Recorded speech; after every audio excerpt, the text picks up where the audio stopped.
Today is a great day for Millbury, for the Old Common, for the Millbury Historical Society, and for all Millburyites. Today you will see in here, with Jerry Stockwell-Stead and Rich, assisted by Rich Hamilton, you're going to hear what life was like in the early days here before Millbury became a town. You're going to hear about the struggle it took to finally break away from Sutton to form our own town. The first place of worship in this part of town, the Lord's Barn, you'll hear about that, built right here on the Common. How this ground became the Old Common, you're going to find that out. And the first actual church, where it stood and where it stands today. And there's much, much more to come. Page 2.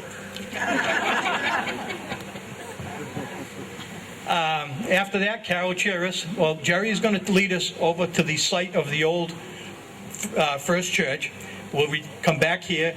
Carol Chiris will then take us on a virtual tour of the houses around this area. Many of them, most of them are all dated back to the early days. Later, I will myself recite a couple of other stories about events that took place in this area. And then Jerry and Rich and the board members will unveil our sign, which is down here. And after that, we will enjoy some light refreshments on the table back there. And finally, I just want everyone to know that this sign is being erected by the Millbury Historical Society. It's not using town funds. It's not sponsored by Coca-Cola or Budweiser beer. It's our funds that have done it, and it's you people that are doing it. We're a dues-driven membership, and that's the only way we get funds is through our membership. So if you are a member now, we thank you very much. If you aren't a member, there are brochures on the table up there that will tell you all about us, and we hope you see here, and like today, that you will join with us to preserve Millbury's past for the future. Thank you. Jerry?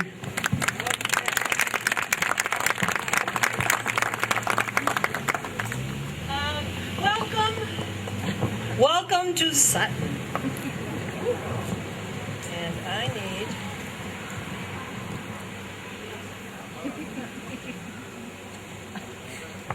We are going back to 1740, so I have to be able to be back at that time with my brother. My name is Thankful Singletary. His name is Richard Singletary. And this is back in 1740, at a time where we lived in this part of Sutton. We were getting very tired of walking a lot of the time, all the way to Sutton Center to church on the Sabbath and for other meetings.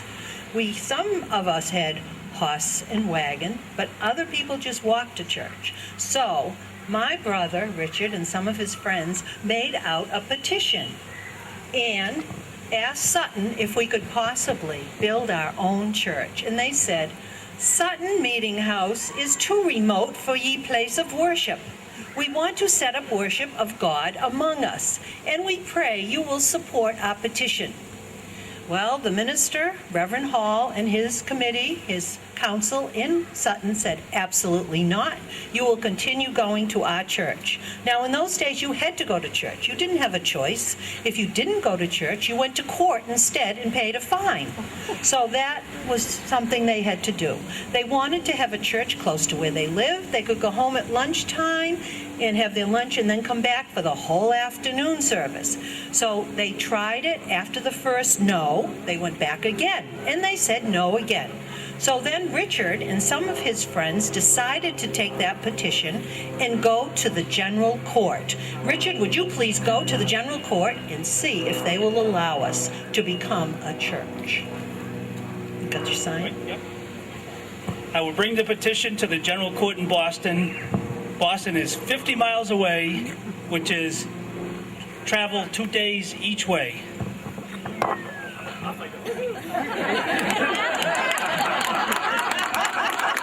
We hope that he has success. If he does get success and they say we can build our own church, what we used to yell in those days is, huzzah. Can you all work together and do this? Huzzah! Huzzah! Good. Let's hope he comes back with good news. It was a quick trip. I'm back from Boston. The general court in Boston will send a committee out to evaluate our request to have our own parish. So we didn't have success that time. The committee came out. Richard and 3 other men had to entertain them, had to wait on them, and then they went back to tell the general court about how we felt. Luckily, he must have done a good job because we received word back. Our constable came and told us that the good news had come. We could build our own church near our houses. Let's all yell for that. Huzzah! So what happened is they had to meet. They had no meeting house. They went to Richard's house and held all the meetings there, including on Sunday, the Sabbath. They decided that by September, they wanted the walls and the roof on the church, the meeting house. So what we are going to do now to help them out, they wanted it finished by September. We are going to go over and help build it. But before we do, I want to show you what the general court told us we had to do with the map of Sutton.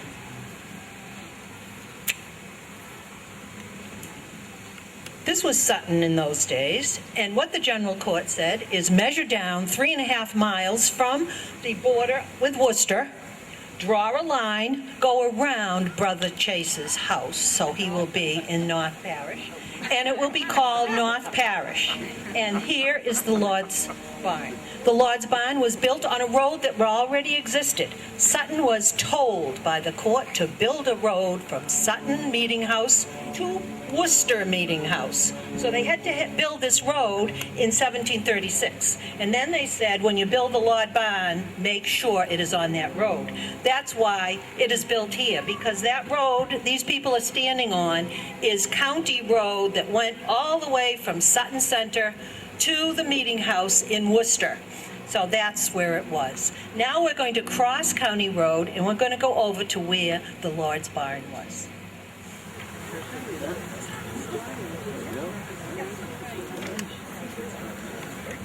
All right, the Lord's Barn was 40 by 35 feet, which is what you're standing on, and it looked like a barn, and that's why they called it that. Now, the first thing they had to do was make the walls. Then they spent 800 more pounds, and they put in windows with glass and the doors. Then inside, they had the floor built. So what people did is they bought a section of floor and built their own pews. And they were different sizes according to how much they paid for the plot of wood that they built it on. And they, through the years, they would pay to own their own pews. They also had benches for other people to sit on. Then they had galleries upstairs where the young people would sit.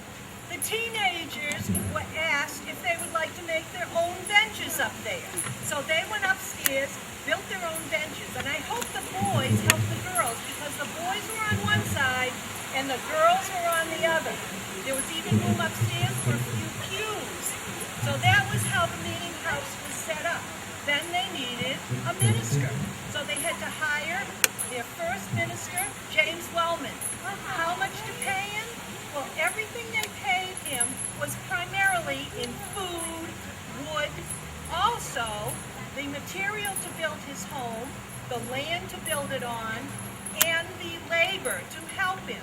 And that is the gold house over at that end of the common.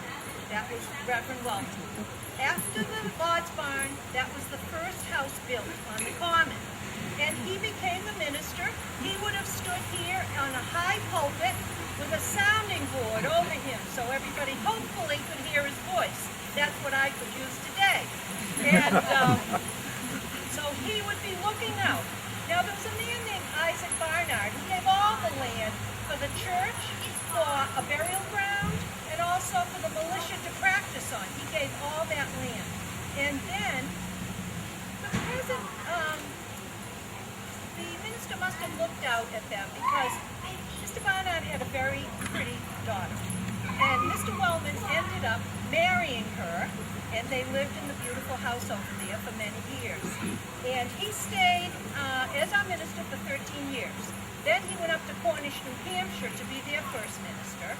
And we got our second minister, this one here, who was Ebenezer Jack.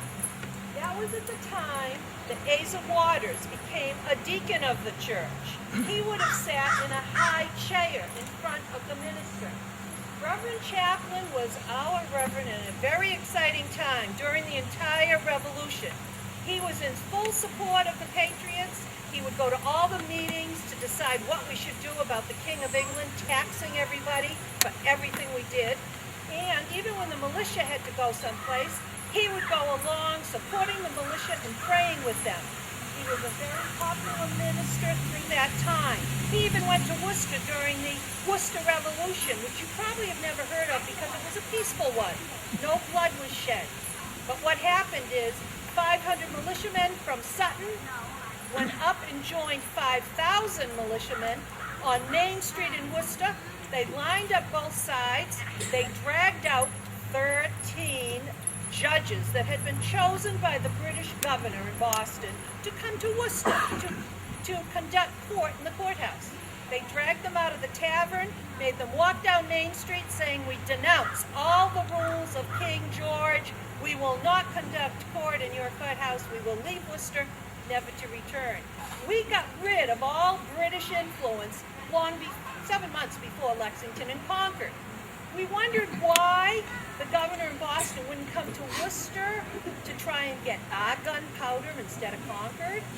Because he sent spies up and he found out that this man, Asa Waters, had made so many guns and so much gunpowder that it would be too dangerous for them to attack us in Worcester County. So that's why they went to Concord, Lexington. Now you know the truth. This minister had a dark cloud at the end of his time. His daughter wanted to marry a fine young man in Sutton, and they went and asked the minister if they could be married, and he said, "Absolutely not. You are to leave this house, bring back her letters tomorrow. You are not suited for my daughter. I can dispose of my daughter in marriage however I want." So the next day, the young man did come back, but he didn't come back with the letters. He came back with a letter signed by Asa Waters, Deacon Asa Waters, Deacon Jonathan Waters, and Elder Singletary, saying, "This man has our full support." Well, of course, the minister, chaplain, didn't like that, so he made him leave. He made his daughter sign a paper saying she would never run away to get married. He more or less locked her in her bedroom, and she died within the year. And even at the Antiquarian Society in Worcester, they have her listed as dying of a broken heart. So the church said, that's it. They voted him out. He fought it and fought it. He even took the church to court, first of all. Once, he lost that case. So he took the church to Superior Court. He lost that case. So they hired the next minister, who was Reverend Goff. Reverend Chaplain lived in the beautiful red house. He built that one. The next one lived across the way. He purchased that house, and that's where Reverend Goff lived. He was the third one and last one to be in the Lord's barn. He was at the time of our famous Caleb Burbank. Caleb Burbank was the richest man in town. He made paper down in Bremenville, across from where the church is now.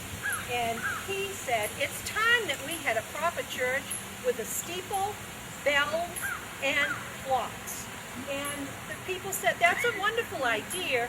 You can design it, and you can gather all the funds to build it. They knew probably he might have enough funds. So he and Ebenezer Waters got together. They designed the church, and they gathered all the funds to build it. That was 50 by 55 when it was built up here, and it had beautiful steeple, the clocks, and bells. And he said, all right, Sutton, let us have some of our meetings now in our new meeting house. Sutton Center? No. So then they started to write out petitions of possibly wanting to become our own town instead of being North Parish.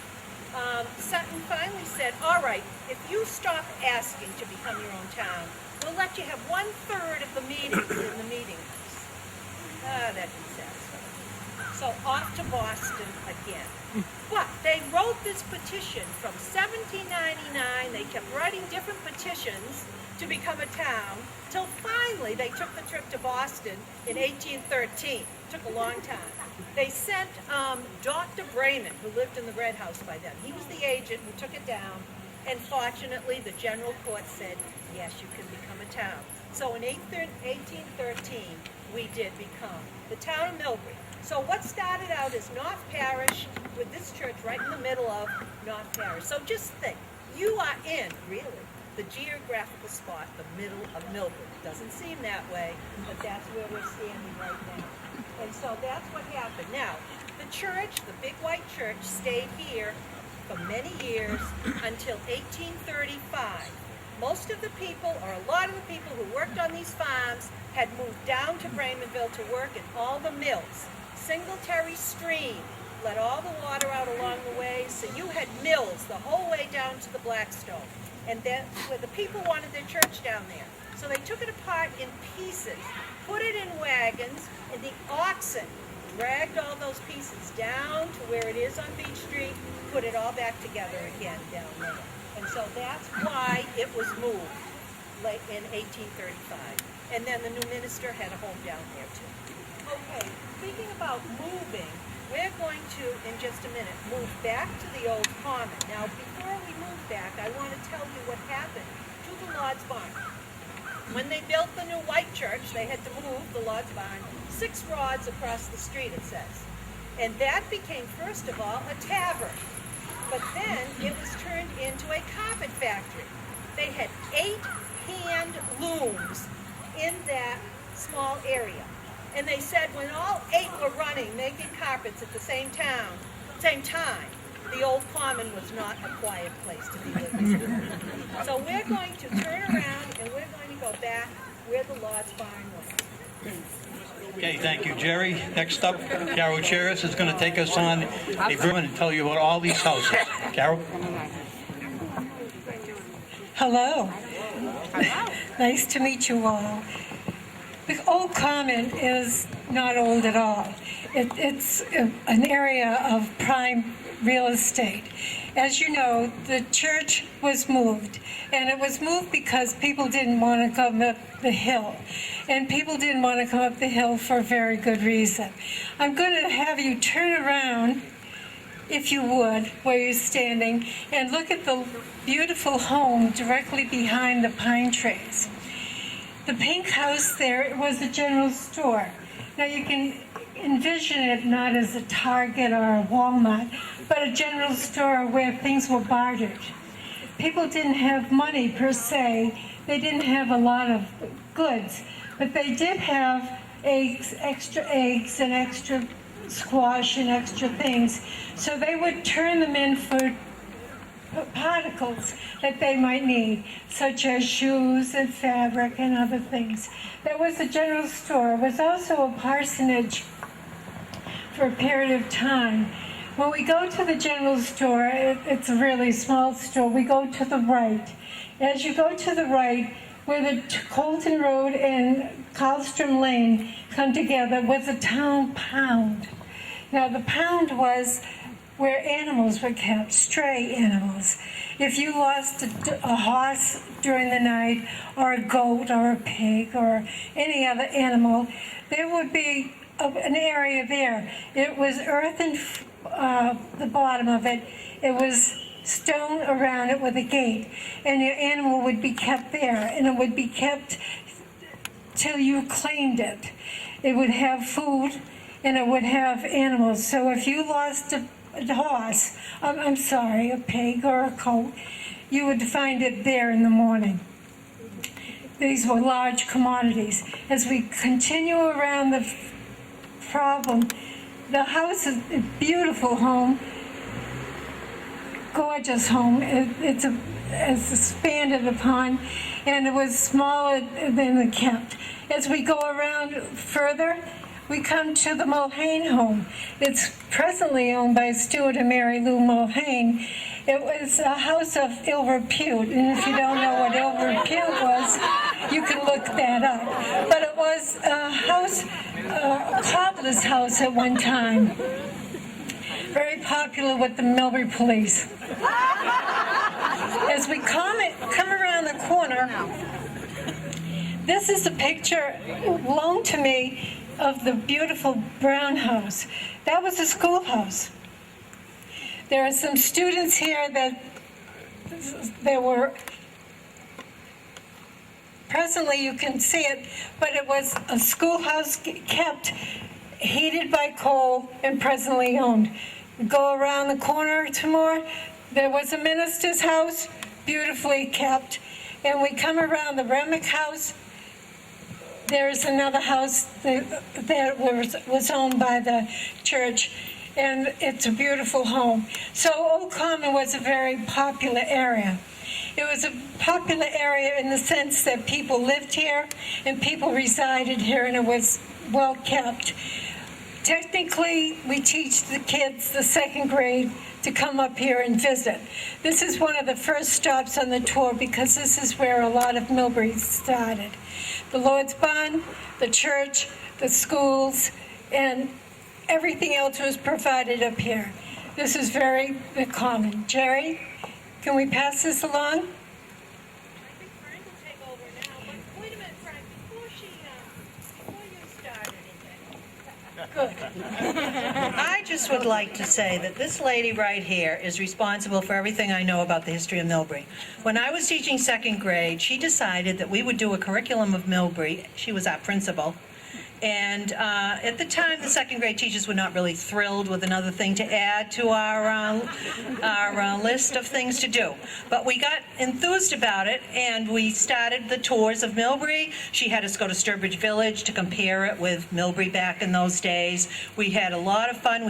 She even made us go down to a social studies convention at the Copley Plaza and tell them all about our curriculum that she made us do. So she is the beginning of a lot of this. Thank you, Carol.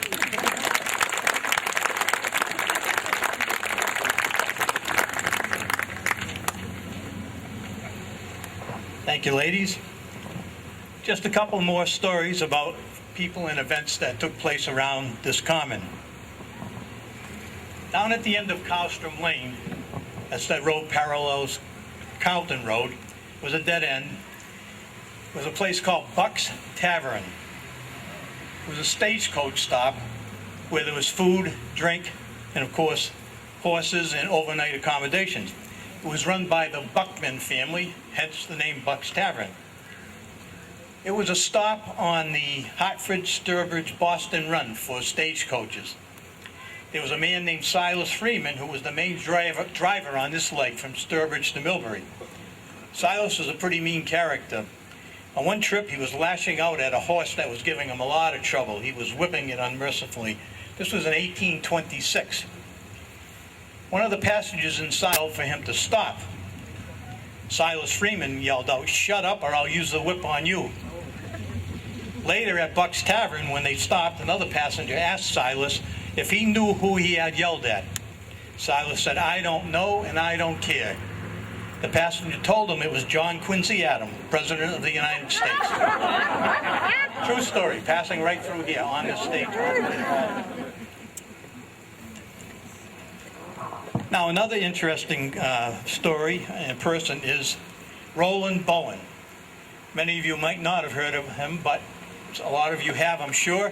If you attended our cemetery walk several years ago, Roland was portrayed by Joe Barbado. And the story about Roland is he was born in 1837 in a house on Auburn Road. Now, if you travel down Auburn Road today and you get near Blash's Farm, which is on the right, this house is still standing there. It's kind of built into the side of a hill. Take a look at it the next time you go by. Roland worked as a store clerk downtown. In 1861, he was drafted into the Army during the Civil War. He was only about 20 years old. He served from 1861 to 1864 when he was discharged. Now, he was a member of the fabled 15th Massachusetts. He was captured July 2nd, 1863 at Gettysburg. He was a prisoner for 6 months, and he escaped. Back with his unit, he was captured a second time in 1864. He was put in the infamous Libby Prison in Richmond, Virginia, and he escaped again. His story, from Ball's Bluff to Gettysburg, told from 600 plus letters that were written home to his family and his best friend David's guild. That's this book right here, From Ball's Bluff to Gettysburg. The Historical Society is the only people that have this. We bought out all the copies. Fellows by the name of Gregory Coco came to Millbury, and in the 90s, he interviewed several people, Richard Canary, Grace LaFlash, and he compiled all of those letters. I'm not sure how he obtained them, but he compiled all those letters into this book, and they are interesting reading. Roland would write back to home. He would write to his mother occasionally, but he only told his mother good things. He didn't want her to know anything. But he would write to his friend Davis and tell him all the gory details. And he said, if you want to die, just join the Army. A very, very interesting story. If you're interested, the Historical Society sells them. We're the only ones. We sell them for $25. Later, Roland Bowen married, raised a family in Millbury. He became the postmaster, and he died of consumption in 1883 at the age of 47. How important was Roland Bowen? Not only to Millbury, but to the entire Civil War, the North. A new visitor center has been built at Gettysburg in the last couple of years, and they selected 2 soldiers to be featured in that visitor center, one from the North and one from the South. The ghost of Roland. The North chose Roland Bowen to be an example of a good soldier and what he went through. The picture and the story are there of Roland Bowen. So, if you are interested, we have these books on sale at a museum. Like I said, there's quite a bit of reading, a lot of footnotes and everything. They make great gifts, and I know it's an unashamed plug, but it's a great, great book. So, okay, I think at this point now, we pretty much... Another unashamed plug, the painting. The painting. Yeah. Okay. Okay, another plug. As you all know, that we are renovating the Grass Hill School, and Michael Graves, a painter from Millbury, nationally renowned, has donated painting to us of the schoolhouse. We are selling raffle tickets for $10 each. We have the painting on the common today. It'll be drawn at the October 13th fundraiser at the schoolhouse. It's love letters. Abby Kelly Foster and her husband Stephen Foster, portrayed by actors Lynn McKenny Leidig and her husband. So if you'd like to purchase a ticket for the painting, we have them here today. Also, we have apples, cider, and cookies for all. That was my line. Okay, one of the final things we'll do before the cookies and cider is we're going to have the unveiling of the sign. And again, as I told you before, this is an event of the Millbury Historical Society only. If you like what you see here today, pick up a membership brochure and join with us. We need your help. If you're already a member, thank you very much. I'll ask the members of the society, a board of directors, to now approach the sign and do the unveiling.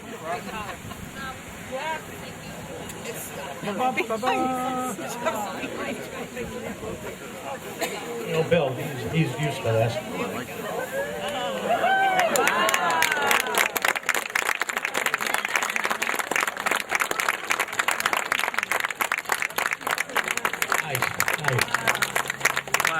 Purchased this from Bob Rochon, Creative Sign Works.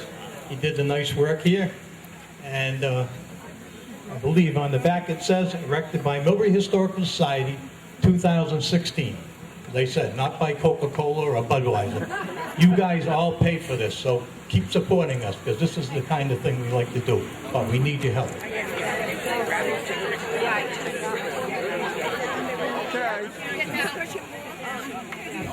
I'll get down. That better? Yeah.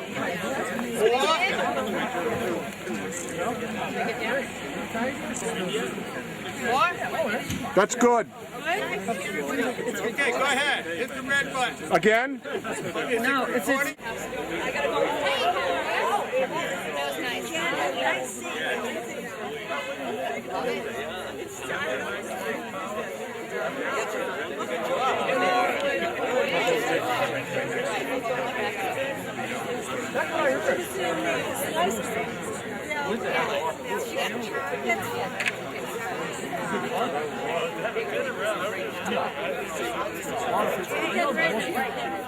I want to get in there. Trying to get everybody. I haven't seen you in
Came out nice.